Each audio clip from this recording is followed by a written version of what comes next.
Hi friends, welcome to my channel. ఈరోజు వీడియోలో హెల్తీగా మరియు చాలా సింపుల్గా బ్రోకోలీ కర్రీ ఎలా చేయాలో చూపించబోతున్నాను.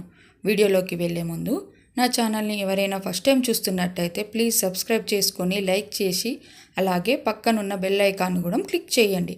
ఇక వీడియోలోకి వెళ్దాం. ముందుగా బ్రోకోలీని చిన్న చిన్న ముక్కల్లాగా కట్ చేసుకోవాలి. ఇలా వీడియోలో చూపిస్తున్న విధంగా. బ్రోకోలీ అనేది చాలా సాఫ్ట్గా ఉంటుంది, తొందరగానే ఉడుకుతుంది. మరీ చిన్నగా మరీ పెద్ద కాకుండా మీడియం సైజులో ఈ విధంగా కట్ చేసుకోవాలి. ఇప్పుడు కట్ చేసుకున్న ఈ బ్రోకోలీలో 1/2 స్పూన్ పసుపు, అలాగే సాల్ట్ వేసుకొని, పసుపు సాల్ట్ అనేది బ్రోకోలీకి పట్టే విధంగా బాగా మిక్స్ చేసుకోవాలి. ఈ విధంగా మిక్స్ చేసుకున్న తర్వాత ఇందులో వేడి నీళ్ళు అనేవి పోసుకోవాలి.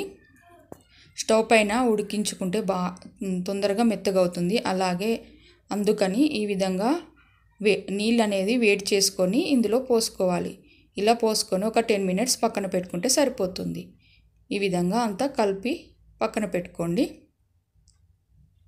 ఇందులో ఏమైనా డస్ట్ కానీ ఏదైనా చిన్న చిన్న పురుగులు ఉంటే కూడా అన్నీ చనిపోతాయండి.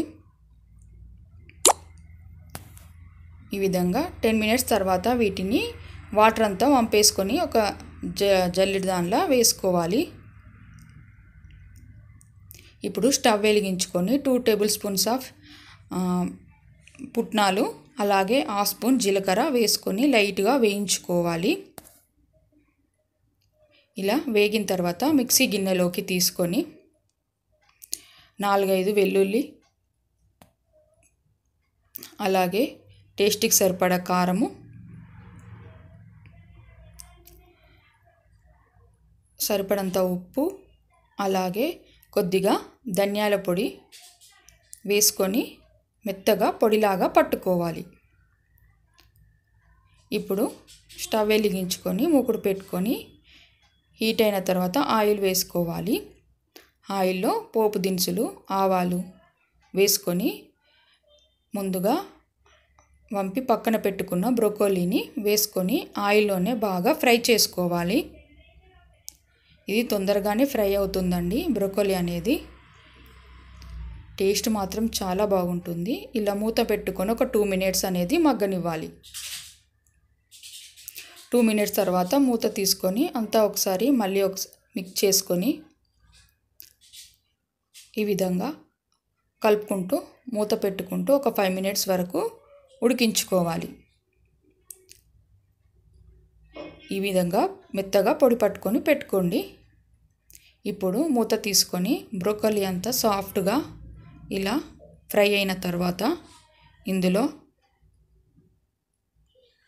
ముందుగా పొడి పట్టుకున్న పుట్నాల పొడిని ఇందులో వేసుకోవాలి. వేసుకొని ఆ పొడి అనేది ఆ బ్రోకోలీకి అంతా పట్టే విధంగా బాగా మిక్స్ చేసుకోవాలి. ఇప్పుడు మూత పెట్టుకొని మరొక 2 to 3 మినిట్స్ వరకు మగ్గించుకోవాలి. ఫైనల్గా కొద్దిగా కొత్తిమీర వేసుకుంటే సరిపోతుంది. హెల్తీగా టేస్టీగా బ్రోకోలీ ఫ్రై రెడీ అయింది. ఒకసారి మీరు ట్రై చేయండి. ఎలా వచ్చిందో నాకు కామెంట్ చేయండి.